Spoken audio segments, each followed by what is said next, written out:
السلام علیکم viewers, welcome to my channel Teach Prep. امید کرتے ہیں کہ آپ نے پرانی پچھلی ویڈیوز دیکھی ہوں گی، جس میں ہم نے چیپٹر 1 2 3 4 کو ڈسکس کیا ہے، اس کے کویشچن اینڈ آنسر سیشنز بھی ڈسکس کیے ہیں۔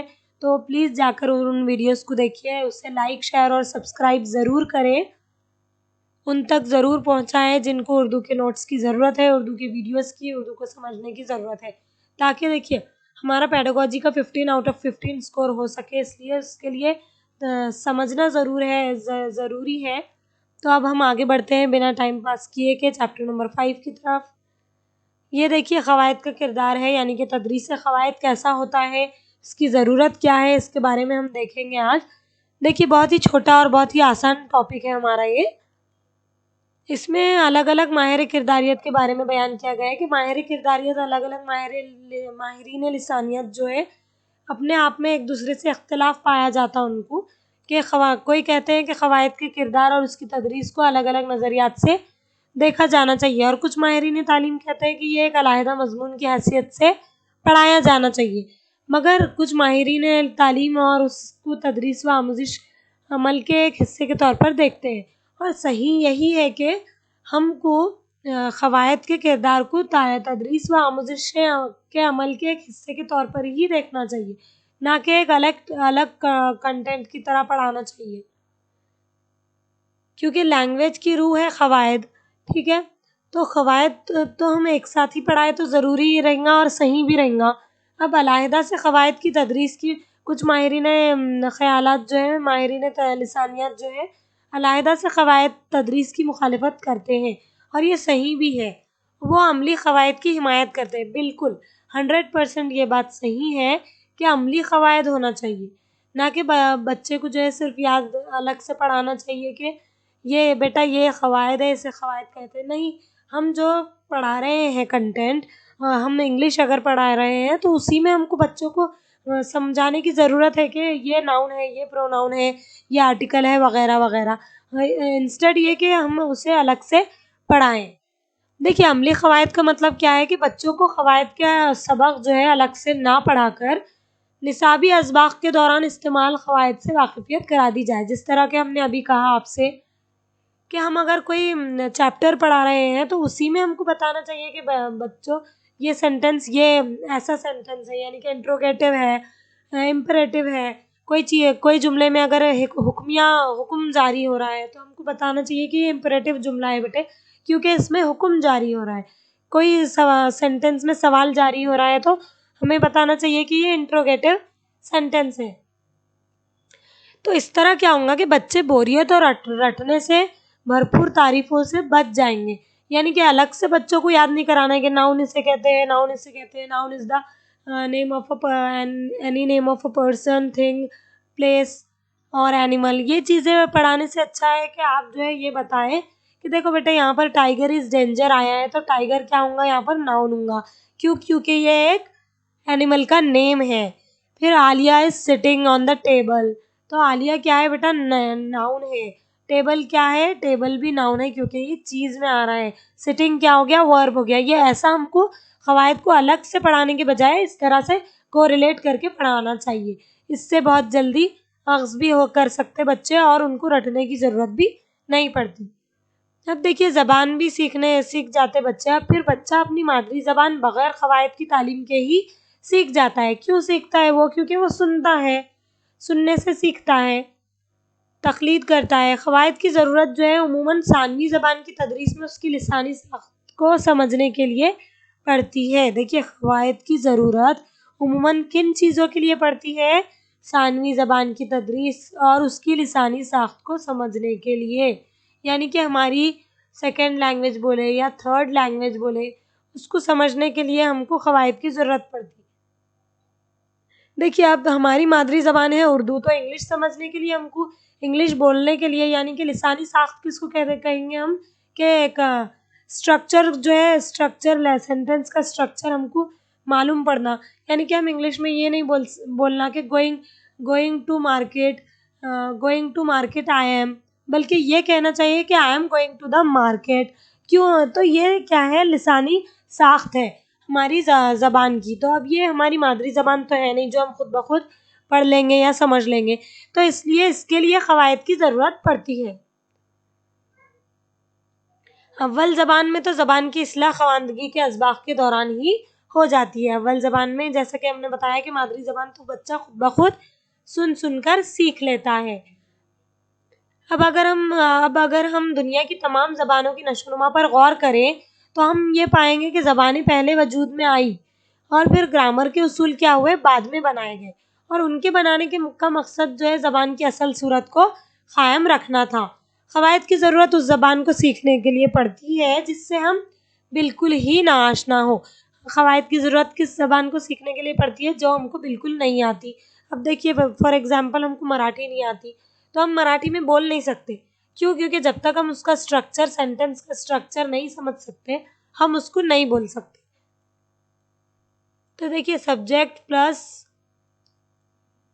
Verb plus object, subject plus object plus ورب، یہ چیزیں کیا ہے، ہمارے مثالوں کو ظاہر کرتی ہے.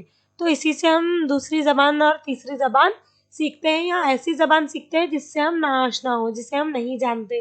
اب جیسا کہ ہندوستان میں انگریزوں نے ہندوستانی زبان کو سیکھنے کے لیے سب سے پہلے ہندوستانی زبان کی قواعد مرتب کرائی. اب انگریزوں کو ہندوستانی زبان نہیں آتی تھی تو ان لوگوں نے کیا کرے، گرامر کو اسٹرکچرل بیسڈ کیے، اس کو معلوم کیے کہ اس کو کیسا پڑھیں ہم، کیسا جانیں. پھر ان میں ایسے جواب لکھے جن کی ہندوستانیوں کو ضرورت بھی نہیں پڑتی تھی. گرامر کی تدریس کے حق یا مخالفت میں یہی کہا جا سکتا ہے کہ ثانوی زبان کے لیے اس کی تعلیم ناگزیر ہے، لیکن مادری زبان کی تعلیم میں بالخصوص پرائمری سطح پر اس کا بوجھ لادنا مناسب نہیں. جی ہاں بالکل، آپ سیکنڈری سطح سے اس کی تعلیم شروع کر سکتے ہیں. تو اس لیے ہم نے قواعد بھی جو ہے سیکنڈری بھی ہی رکھا ہوا ہے بچوں کے لیے. پرائمری بیس پہ بچے جلدی اخذ نہیں کر پاتے پارٹس آف اسپیچ کو، اور جو بھی اس میں دیے ہوئے باریکیاں رہتے ہیں اسٹرکچرز میں. اب دیکھیے قواعد کی تدریس کے 2 طریقے رائج ہیں، ایک استخراجی طریقہ اور ایک استقرائی طریقہ، ڈیڈکٹیو اور انڈکٹیو میتھڈ. دیکھیے CDP آپ کا اچھا ہونا تو آپ ہر سبجیکٹ میں اسکورنگ انشاءاللہ تعالیٰ اچھے سے کر سکتے، اور CDP کا ہی یہ بیس ہے کہ ڈیڈکٹیو اور انڈکٹیو میتھڈ. اب ہم دیکھیں گے استخراجی طریقہ جو کہ ہے ڈیڈکٹیو میتھڈ. استخراجی طریقے میں کیا ہوتا کہ یہ قواعد کی تدریس کا روایتی طریقہ ہے. اس کے تحت طلبہ جو ہے پہلے تعریفیں اور اصول رٹوائے جاتے طلبہ کو. استخراجی طریقے سے جانیں آپ کہ بچوں کو پہلے کیا کرتے، اصول رٹوائے جاتے. کیا کرتے؟ اصول رٹوائے جاتے، یعنی کہ پرنسپلز بتائے جاتے بچوں کو، پھر اس کے بعد ہی بچے کوئی چیز کو سمجھ سکتے. اور یہ کیا ہے، یہ میتھڈ زیادہ جو ہے کارآمد نہیں ہے یہ میتھڈ. کیوں؟ کیونکہ پہلے آپ اصول بتا رہے بچوں کو، آپ کو ایگزامپلس کے ذریعے اگر آپ لے کر جائیں نا بچوں کو، تو بچوں کو بہت جلدی اخذ ہوتا، بچے جلدی سمجھتے. اب پہلے آپ اصول بتا رہے تو اس کے بعد بچہ ڈر جاتا کہ اچھا یہ اصول یہ ہے، ہم کو ایسا نہیں پڑھنا ہے. پھر دیکھیے تعریفیں اور اصول رٹوائے جاتے، پھر ان کا استعمال کرایا جاتا اور بچہ بلا فہم رٹتے جاتے ہیں، اور یہ عمل انتہائی بوریت اور بوجھ والا رہتا. تو گرامر یا قواعد کے نام سے نفرت کرنے لگتے بچے کہ ہم کو بالکل نہیں آتا گرامر، باپ رے یہ گرامر کیا ہے، بہت ہارڈ ہے، ہمیں یہ نہیں آتا. تو یہ طریقہ کیا ہے، نامعلوم سے معلوم کی طرف ہے، اصول سے مثال کی طرف ہے، بلکہ تعلیمی اور بچے کی نفسیات کے بھی مخالف ہے. کیا ہے؟ مخالف ہے. تو استخراجی طریقہ جو ہے ڈیڈکٹیو میتھڈ، یاد رکھیے DM. ڈیڈکٹیو میتھڈ کیا ہے، بچوں کے لیے زیادہ کارآمد نہیں ہے. کیوں نہیں ہے؟ کیونکہ یہ پرنسپل سے ایگزامپل کی طرف کا طریقہ ہے، اور اردو میں کیا کہتے ہیں کہ اصول سے مثال کی طرف جانے کا طریقہ ہے. اب دیکھیے اصول پہلے رٹوائیں گے تو بچوں کو ڈر بیٹھ جاتا، بوریت پیدا ہوتی. تو اس وجہ سے کیا ہے، یہ طریقہ تھوڑا تعلیمی لحاظ سے بھی اور بچے کی نفسیات سے بھی اختلاف رکھتا ہے. اب دیکھیے دوسرا طریقہ ہے ہمارا استقرائی طریقہ. استقرائی طریقہ یعنی کہ انڈکٹیو میتھڈ. یہ قواعد کی تدریس کا جدید طریقہ ہے. یہ قواعد کی تدریس کا کیا ہے، نیو طریقہ ہے.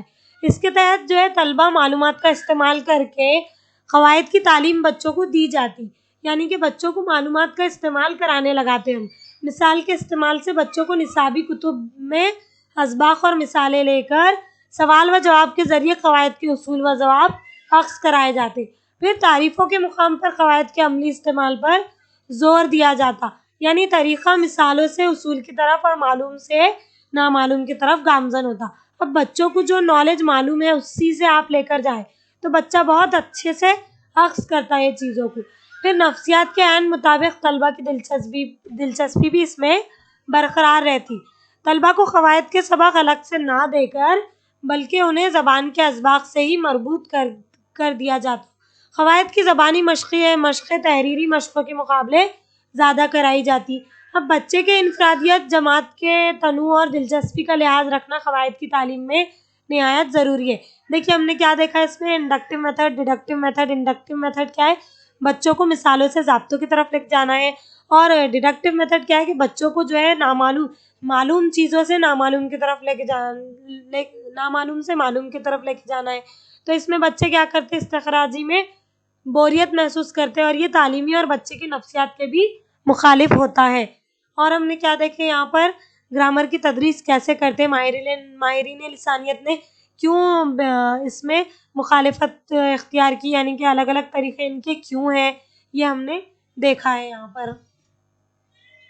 تو دیکھیے آج کے لیے اتنا ہی۔ چیپٹر نمبر 5 بہت چھوٹا تھا، تو ہم ویڈیو کو کلوز کرتے ہیں، بند کرتے ہیں۔ امید ہے انشاءاللہ نیکسٹ ویڈیو میں ملاقات ہوں گی، اور اس کے کویسچن آنسر سیشن بھی ہم ڈسکس کریں گے انشاءاللہ۔ السلام علیکم ورحمۃ اللہ۔